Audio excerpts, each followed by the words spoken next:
اللہ صلی اللہ علیہ وسلم کی طبیعت کچھ خراب رہنے لگی تھی. بھائی ٹائم کتنا ہے؟ 21 منٹ، بہت ٹائم.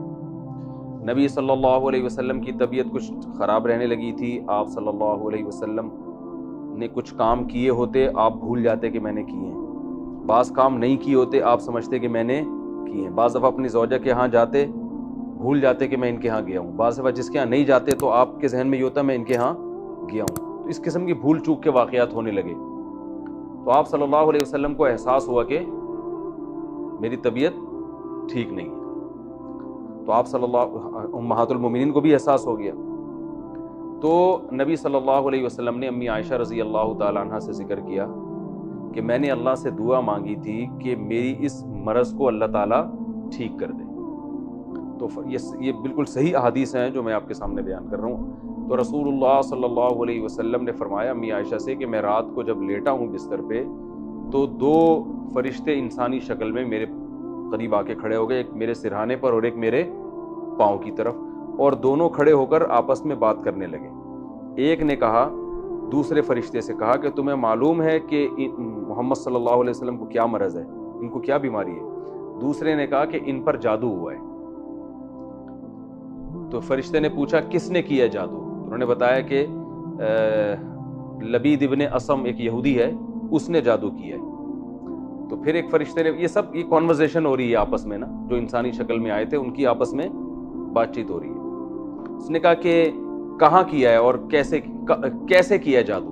تو انہوں نے بتایا کہ بھائی یہ جو کھجور کی چھال ہے نا، اس پہ کیا ہے، اور اس کی جو کھجور کی ایک تانت ہوتی ہے، دھاگے ہوتے ہیں، ان دھاگوں پہ گرہیں لگا کے ان گرہوں پہ جادو پڑھ کے یہ نبی صلی اللہ علیہ وسلم پہ یہ جادو کیا گیا. وہ تانت ہوتی تھی جس سے جو تیر کی کمانیں بنائی جاتی تھی پہلے زمانے، بہت مضبوط ہوتی تھی وہ. تو کھجور کی چھال پہ کیا ہے اور تانت پہ گرہیں لگا کے اس پہ پڑھ کے اس میں 11 گرہیں لگائی ہیں. تو وہ 11 گرہیں لگا کے اس پہ جو ہے نا کچھ پڑھ کے جادو کیا آپ صلی اللہ علیہ وسلم. کہاں کیا ہے؟ تو بتایا کہ وہ بنو زریق کا ایک کنواں ہے، اس کنویں کے اندر اس جادو کو انہوں نے رکھا ہے. تو یہ وہ ان کی آپس کی بات چیت ہوئی اور وہ دونوں فرشتے چلے گئے. آپ صلی اللہ علیہ وسلم جب صبح اٹھے ہیں تو آپ صلی اللہ علیہ وسلم صحابہ کی ایک جماعت کو لے کر گئے. اس کنویں میں جا کے آپ نے تلاش کیا تو وہاں سے وہ اس کنویں کے اندر ایسے وہ جادو نکلا. کھجور کی چھال تھی، اس کے اندر ایک دھاگا اور گریں لگی ہوئی تھی، جو بھی تھا حساب کتاب. تو نبی صلی اللہ علیہ وسلم نے اس کو نکال دیا اور اس کو دفن کر دیا. پھر اس کے بعد آپ صلی اللہ علیہ وسلم کی طبیعت ٹھیک ہو گئی. تو آپ نے پورا امی عائشہ کو واقعہ سنایا اور فرمایا کہ جب میں اس کنویں پہ گیا تو اس کنویں کا پانی ایسے گدلا ہو رہا تھا جیسے مہندی کا پانی ہوتا ہے، اور اس پہ جو کھجور کے درخت تھے نا، ان کے جو پھل ایسے لگ رہے تھے جیسے سانپ کے پھن. بڑا ایک وحشتناک قسم کا منظر تھا. تو حضرت عائشہ رضی اللہ تعالیٰ عنہ فرماتی ہیں کہ یا رسول اللہ آپ نے اس کو جلا کیوں نہیں دیا؟ تو آپ نے فرمایا کہ اس سے اور زیادہ شر پھیلے گا. تو اس کی محدثین نے، شارحین نے وجہ بیان کی ہے کہ اگر وہ جلاتے تو سب کو پتہ چل جاتا اور باتیں بنتی، اور ظاہر ہے برائی کا تذکرہ جتنا ہوتا ہے اس سے شر اور زیادہ پھیلتا ہے، لوگ وہ طریقہ سیکھ لیتے جادو کا. تو اس لیے آپ صلی اللہ علیہ وسلم نے اس کو کیا کر دیا؟ دفن کر دیا اس کو. تو اس کے بعد یہ دو صورتیں نازل ہوئیں، سورہ فلق اور سورہ ناس، اور ان کو پڑھنے کا نبی حضرت جبریل نے آپ صلی اللہ علیہ وسلم کو حکم دیا کہ رات کو آپ ان کی تلاوت کریں. تو نبی صلی اللہ علیہ وسلم جب یہ صورتیں نازل ہوئیں تو ان کے ساتھ قل هو اللہ احد بھی ملاتے، سورہ فلق اور سورہ ناس. یہ تینوں صورتیں آپ جب بھی رات کو آرام فرماتے، تینوں صورتیں، اس کا سنت طریقہ کیا ہے کہ بغیر بسم اللہ کے آپ نے قل هو اللہ پڑھنی ہے، پھر سورہ فلق پڑھنی ہے، پھر سورہ ناس پڑھنی ہے. اس کے بعد آپ نے اپنے ہاتھ پہ پھونک مارنی ہے، پھر وہ جہاں جہاں آسانی سے ہاتھ چلا جائے وہاں وہ ہاتھ پھیرنا ہے، پیچھے بھی اور سامنے بھی. پھر اس کے بعد دوبارہ یہ عمل کرنا ہے، تینوں صورتیں پڑھ کے پھر تیسری دفعہ یہ عمل کرنا ہے. تو یہ طریقہ نبی صلی اللہ علیہ وسلم نے ہمیشہ اس کو اختیار کیا تاکہ جادو سے آپ صلی اللہ علیہ وسلم کی حفاظت رہے. تو کہ اس جیسی صورتیں پورے قرآن میں نازل نہیں ہوئی ہیں. تو اب سوال یہ پیدا ہوتا ہے کہ یہی الفاظ سورہ فاتحہ کے بارے میں بھی ہیں. آپ صلی اللہ علیہ وسلم نے فرمایا کہ سورہ فاتحہ جیسی سورت پورے قرآن میں کوئی بھی نہیں.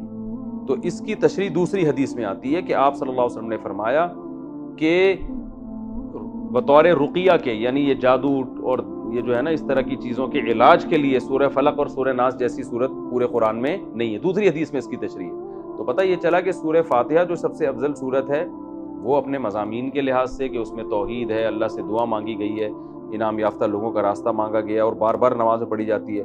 اور سورہ فلق اور سورہ ناس کی افضلیت اس وجہ سے ہے کہ یہ سب سے افضل ہے بطور علاج کے.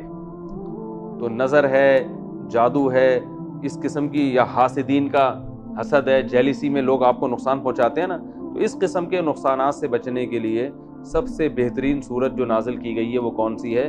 وہ سورہ فلق اور سورہ ناس. تو یہ تو ان سورتوں کی فضیلت تھی اور ان کا شان نزول تھا. آگے ان کی تفسیر کیا ہے؟ اللہ تعالیٰ نے فرمایا قل اعوذ برب الفلق, اے نبی آپ کہہ دیجئے کہ میں صبح کے رب کی پناہ میں آتا ہوں. اللہ تعالیٰ کو ان کی صفات کا جب واسطہ دیا جاتا ہے تو پھر اللہ کی رحمت جوش میں آتی ہے اور جو مانگو وہ آپ کو عطا کیا جاتا ہے.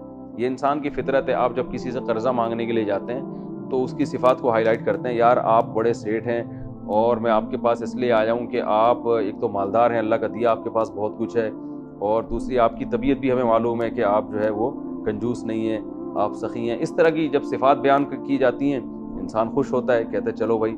تو اللہ تعالیٰ بھی یہ چاہتے ہیں کہ مجھ سے جب کوئی دعائیں مانگو تو میری صفات کو ہائی لائٹ کرو.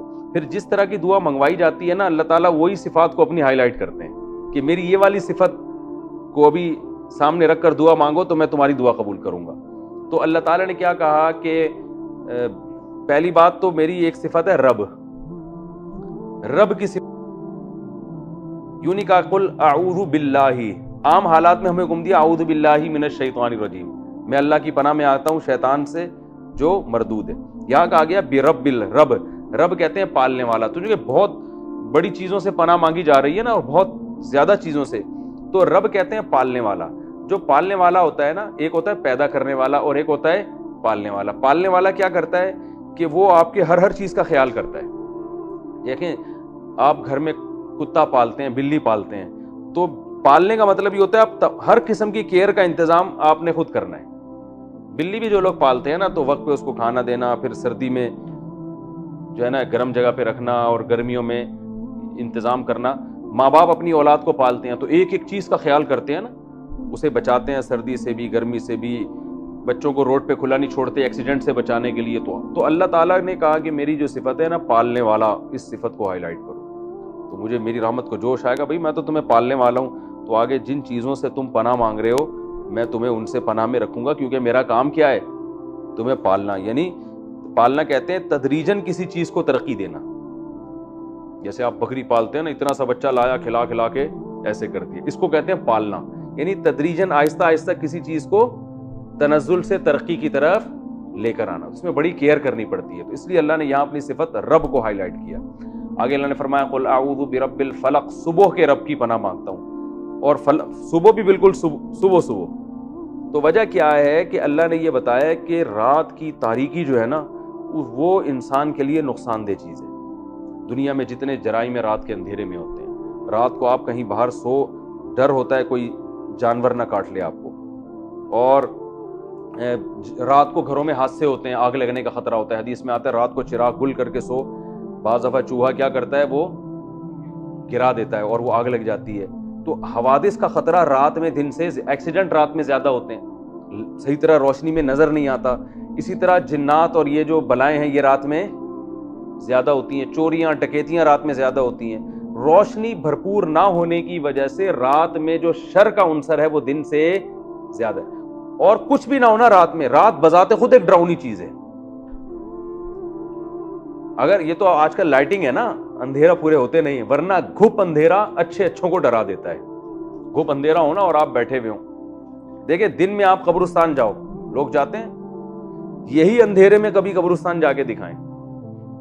ہم نے بڑے بڑے فنٹروں کو دیکھا ہے, وہاں اندھیرے میں نا جب گھپ اندھیرا ہو قبرستان میں اکیلے نہیں بیٹھ سکتے. بہت لوگوں نے ایک دوسرے کے ہم جو بیٹھیں گے ڈرتے ہیں, نہیں بیٹھ سکتے.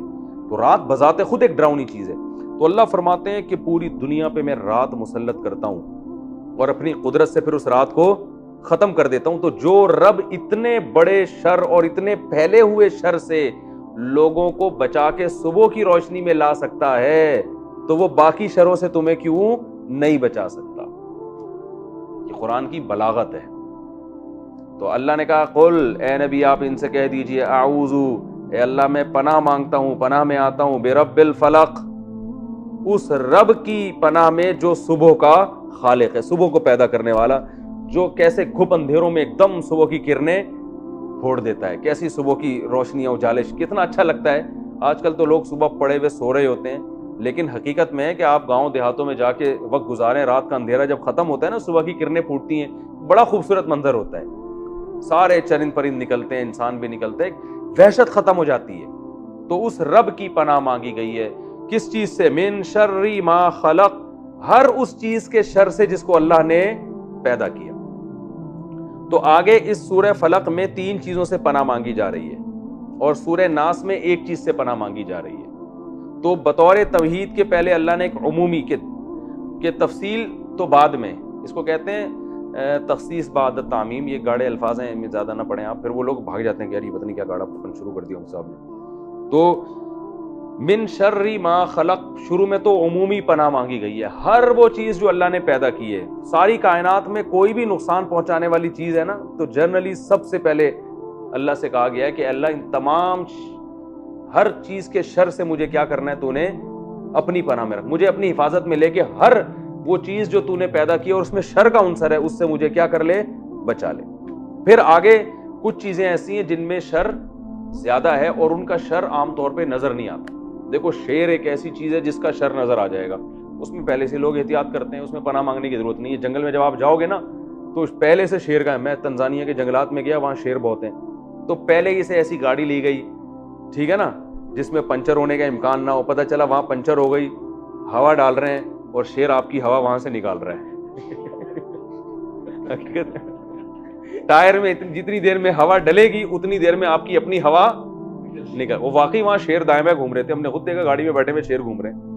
وہاں پیشاب کرنے کی اجازت نہیں تھی گاڑی سے نکل کے، تو میں نے 3 گھنٹے اپنا پیشاب روک کے رکھا. انہوں نے کہا تھا سب پہلے سے پیشاب سے فارغ ہو کے جائیں، کیونکہ وہاں اجازت نہیں ہے آپ نیچے اتر جائیں. کوئی بھی شیر حملہ کر دے، چیتا حملہ کر دے، وہ پتہ نہیں کیا کیا جانور گھوم رہے ہیں وہاں پہ. تو وہ لکھا ہوا تھا نا کسی نے کہ آپ ٹرین پہ، گاؤں دیہاتوں میں لوگ ٹرین پہ بیٹھ کے قضائے حاجت کر رہے ہوتے ہیں نا بچے، تو کسی نے بورڈ لگا دیا آپ ٹرین پہ بیٹھ کے اپنی تشریف کو مت دھوئیں، کسی دن تشریف سے ہاتھ دھونے پڑ جائیں گے. ہاتھ سے تشریف مت دھوئیں ورنہ تشریف سے ہاتھ دھونے پڑ جائیں گے، یہ الفاظ. تو آپ یہ شیر ہو گیا، آتی ہو گیا، یہ جو شر کی چیزیں ہیں نا، یہ تو سب پہلے سے کیا کرتے ہیں، ان سے حفاظت کا انتظام کرتے ہیں، پہلے سے پتہ ہوتا ہے. تو ان کے لیے پناہ نہیں مانگی جاتی، بھائی پہلے سے پتہ ہے یار یہ چیز شر والی ہے، یہ نقصان پہنچانے. کچھ چیزیں ایسی ہیں جن کے شر کا پتہ چلتا نہیں اور وہ آپ کی جڑیں کاٹ رہی ہوتی ہیں وہ چیزیں، تو وہاں ان چیزوں کو یہاں پر ہائی لائٹ کیا گیا ہے. تو اللہ نے فرمایا کہ پہلے تو عمومی پناہ مانگو، ہر وہ چیز جو اللہ نے پیدا کی اور اس میں شر ہے تو اللہ ہم اس سے تیری پناہ مانگتے ہیں. من شر ما خلق، اب آگے وہ ان خاص چیزوں کو ہائی لائٹ کیا جا رہا ہے، نمایاں کیا جا رہا ہے.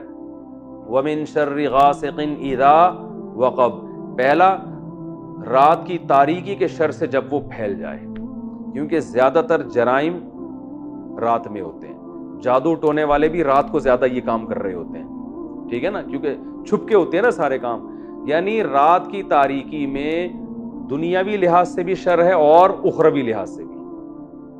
ڈکیتیاں اور ایکسیڈنٹ، اور کسی جانور نے، دن میں تو آپ انتظام کرو گے ہر چیز سے بچنے کا، رات میں آپ کو پتہ نہیں ہوتا، کہیں آپ کہیں بھی ہو، کوئی خاص طور پہ گاؤں میں دیہاتوں میں، اور جس کلچر میں یہ آیتیں نازل ہو رہی تھی اس میں تو اور زیادہ اس بات کا خطرہ ہوتا تھا. تو جو ہے وہ کچھ بھی ہو سکتا ہے رات میں. تو اللہ نے فرمایا پہلی بات رات کے شر سے جب وہ پھیل جائے. وَمِن شَرِّ غَاسِقٍ إِذَا وَقَبَ وَمِن شَرِّ النَّفَّاثَاتِ فِي الْعُقَدِ، پھونک مارنے والیوں کے شر سے جو گروہ میں پھونک مارتی ہیں. کیونکہ جادو ٹونا، ایک تو والے کا ذکر نہیں کیا اللہ نے، والیوں کا ذکر کیا. والیوں کا ذکر اس لیے کیا کہ جادوگر جو ہوتے ہیں نا، اکثر ایک جماعت ہوتی ہے، کچھ لوگ ہوتے ہیں جو مل کے جادو کرتے ہیں. تو جماعت جو ہے نا عربی میں یہ مؤنث کے لیے، اس کے لیے مؤنث کے صیغے استعمال ہوتے ہیں. تو چاہے وہ مرد ہوں یا عورتیں، لیکن مل کے گروپ ہوتا ہے نا، تو گروپ کے لیے عربی میں مؤنث کے صیغے استعمال ہوتے ہیں. خاص طور پہ نبی پہ جو جادو ہوا تھا وہ ایک جماعت نے کیا تھا باقاعدہ. تو اس لیے اللہ نے فرمایا کہ وہ جماعت جو گروہوں پہ پھونک لگاتی ہے، جادو میں اکثر ایسا ہوتا ہے جادو کہ وہ گروہ میں نام پڑھ پڑھ کے، اچھا وہ جو نبی پہ جادو ہوا تھا اس میں ایک کنگھی کا استعمال بھی کیا گیا تھا آپ صلی اللہ علیہ وسلم کی، جس میں آپ صلی اللہ علیہ وسلم کے بال لٹکے ہوئے تھے، تو وہ پھر کیا گرہیں لگا کے اس میں کیا کرتے ہیں، کچھ دم جو بھی ان کا ہوتا ہے، انتر پنتر کلی کلنتر جو بھی ان کا، ہم تو بچپن میں جب کسی کو ڈرانا ہوتا ہم کرتے ہیں انتر منتر کلی کلنتر ہو جا منتر چھو ایسے ہم نے یاد کیا اٹھے جاتا پتہ نہیں کیا ہے، حالانکہ ہمیں خود نہیں پتا ہوتا تھا کہ اس کا مطلب کیا ہے، تو ابھی تک ہم پڑھتے ہیں انتر منتر کلی کلنتر ہو جا منتر چھو، تو وہ کچھ بھی گھوڑے بلے ان کے جو بھی ہوتے ہیں جادوگروں کے پڑھ رہے ہوتے ہیں بیٹھ کے، تو اللہ نے فرماتے ہیں اچھا، اور بعض نے کہا کہ نفاسات سے مراد واقعی عورتیں ہیں، کیونکہ خواتین میں یہ جادو ٹونے کا ریشو مردوں سے زیادہ ہے، تو جو مخلوق زیادہ جادو کرتی ہے تو اللہ نے اس کو بتایا تاکہ بچ کے رہو، ساسیں بہوؤں پہ، بہویں ساسوں پہ، پڑوسیوں پہ، یہ ہو رہا ہوتا ہے مارکیٹ میں۔ میں ابھی جادو کا بتاؤں گا، اتنا گھبرائیں نہیں کہ اچھا آپ کہیں گے اچھا خواتین جو درس سن رہی ہیں، اچھا میں بھی کہوں میں کچھ بھول کیوں رہی ہوں آج کل بہت ساری چیزیں، خواتین سوچ، بہو سوچے گی مجھے بھی، میں بھی کہوں میں اتنے کچھ بھول کیوں رہی ہوں، اس کا مطلب ہے ساس نے اس دن میری کنگھی لے کر گئی تھی صاف کرنے کے بہانے اور پھر وہ کچھ گریں لگائی ہوں گی اور پڑھ پڑھ کے پھونکا ہوگا، اب کنواں تلاش کر رہی ہوں گی جا کے درس کے فوراً بعد، تو اتنا گھبرانے کی ضرورت نہیں ہے، میں جادو کی حقیقت انشاءاللہ بتاؤں گا کہ کیا ہوتی ہے وہ، تو اتنا ٹینشن لینے کا نہیں ہے۔ تو اللہ نے فرمایا وَمِن شَرِّ النَّفَّاثَاتِ فِي الْعُقَدِ، پھونک مارنے والیوں کے شر سے جو گرہوں میں پھونک مارتی ہیں، وَمِن شَرِّ حَاسِدٍ، اور حسد کرنے والوں کے شر سے بھی، اذا حسد، جب وہ حسد کرنے لگے۔ تو تین چیزوں سے پناہ مانگی گئی ہے، ایک تو عمومی ہے من شر ما خلق، یہ تو تمہید ہے ہر مخلوق سے جس میں بھی شر ہو، ومن شر ما خلق ومن شر غاسق اذا وقب، تاریک رات کے شر سے، اور جادوگروں کے شر سے جو اس طرح سے جادو کر رہے ہوتے ہیں، اور تیسری چیز سے پناہ مانگی گئی ہے وہ کیا ہے، حسد کرنے والوں کے شر سے۔ ہو گیا بھائی، کتنا ٹائم باقی ہے؟ 4 منٹ رہتے ہیں۔ اصل میں یہ دونوں صورتیں آپس میں کنیکٹ ہیں نا، اور پھر ان میں کیا علمی نکات ہیں، تو چلے میں اگلی صورت کا بھی بتا دیتا ہوں۔ اگلی صورت میں کیا، اس میں جو علمی نکات ہیں کہ ان میں 3 سے کیوں پناہ مانگی گئی، ان میں 1 سے کیوں پناہ مانگی گئی، اور یہ اس کا شر ہوتا کیسے ہے، یہ ساری تفصیل پھر میں اگلے لیکچر میں بتاؤں گا۔ ابھی میں صرف 3 منٹ ہے نا، بس یہ ہو جائے گا۔ اگلی صورت میں پناہ مانگی گئی ہے قل اعوذ برب الناس، میں لوگوں کے رب کے ذریعے پناہ مانگتا ہوں، ملک الناس، جو لوگوں کا بادشاہ بھی ہے، الہ الناس، لوگوں کا معبود بھی ہے۔ تو پہلے تو صرف رب کی بات تھی، اب تو اللہ کو اور صفات کا واسطہ دیا جا رہا ہے، اللہ تو ہمارا رب بھی ہے، تو بادشاہ بھی ہے، اور تو وہ ذات ہے جس کی ہم عبادت کرتے ہیں، یعنی قابل عبادت بھی تو ہی ہے، ہر بادشاہ تو قابل عبادت نہیں ہوتا نا۔ ملک الناس الہ الناس من شر الوسواس، صرف ایک چیز سے پناہ مانگی گئی ہے صورت میں، پچھلی صورت میں 3 چیزوں سے، اور اس صورت میں ایک چیز سے پناہ مانگی، وہ کیا ہے، وسوسے کرنے والوں کے شر سے، جو وسوسے کر کے پیچھے ہٹ جاتے ہیں۔ پیچھے کیوں ہٹتے ہیں کہ جو بھی وسوسے والا ہوتا ہے نا، وہ تھوڑا سا کام کرے گا اور پھر پتلی گلی سے نکل جائے گا۔ انسان بھی یہی کرتے ہیں، بس وہ کچھ نہ کچھ چکر میں ڈال کے کیا کرتے ہیں، راستہ اپنا، وہ ہمیشہ آپ کا ساتھ نہیں دیتے، ان کا کام ہوتا ہے کنفیوز کر کے چھوڑ دینا۔ اور شیطان بھی یہ کرتا ہے، جنات، وہ دل میں وسوسہ ڈالتے ہیں، جب ہم اللہ کا ذکر کرتے ہیں تو فوراً وہ بھاگ جاتا ہے، وہ بھی قرار نہیں ہوتا اس کو دل میں۔ تو حدیث میں آتا ہے جیسے ہی کوئی اللہ کا ذکر کرتا ہے نا، شیطان اپنی سونڈ فوراً پیچھے کرتا ہے جو دل میں برے خیالات ڈال رہا تھا۔ تو انسان من شر الوسواس الخناس، جو پیچھے ہٹتے ہیں، یعنی ان کی کمزوری بتائی ہے کہ پیچھے ہٹتے ہیں، اور ان کی بزدلی اللہ نے اس میں واضح کی ہے، لیکن ہیں بڑے خطرناک، ہیں ایسے کہ فوراً بھاگ جائیں گے لیکن کام بہت خراب کر کے جاتے ہیں۔ وہ کام کیا، الذی یوسوس فی صدور الناس، لوگوں کے دلوں میں وسوسے ڈال دیتے ہیں۔ اور ظاہر ہے جب انسان کے دل میں وسوسے آتے ہیں تو وہ کسی بھی ایک ہدف کی طرف پھر دل جمعی کے ساتھ نہیں چلتا۔ آپ کو ایک منزل ہے نا، آپ نے وہاں جانا ہے، آپ کے دل میں وسوسہ ڈال دیا کہ یہ پتہ نہیں میری گاڑی اس ٹریک پہ چل، وہ منزل تک یہ راستہ وہاں جاتا بھی ہے کہ نہیں جاتا، تو آپ کی گاڑی میں پھر وہ اسپیڈ رہے گی نا، آپ کو ڈر لگا رہے گا پتہ نہیں میں منزل سے اور دور تو نہیں ہو رہا کہیں، تو جوش جذبہ ختم ہو جائے گا، ان لوگوں کی زندگی میں طاقت اور جان ختم ہو جاتی ہے۔ تو من شر الوسواس الخناس الذی یوسوس فی صدور الناس، جو لوگوں کے دلوں میں وسوسے ڈالتے ہیں، من الجنۃ والناس، یہ جنات میں سے بھی ہیں اور انسانوں میں، جنات شیطان ہوتے ہیں، یعنی شیطان بھی یہ کام کرتا ہے اور انسان بھی یہ کام کرتے ہیں۔ یہ دونوں بہت اہم صورتیں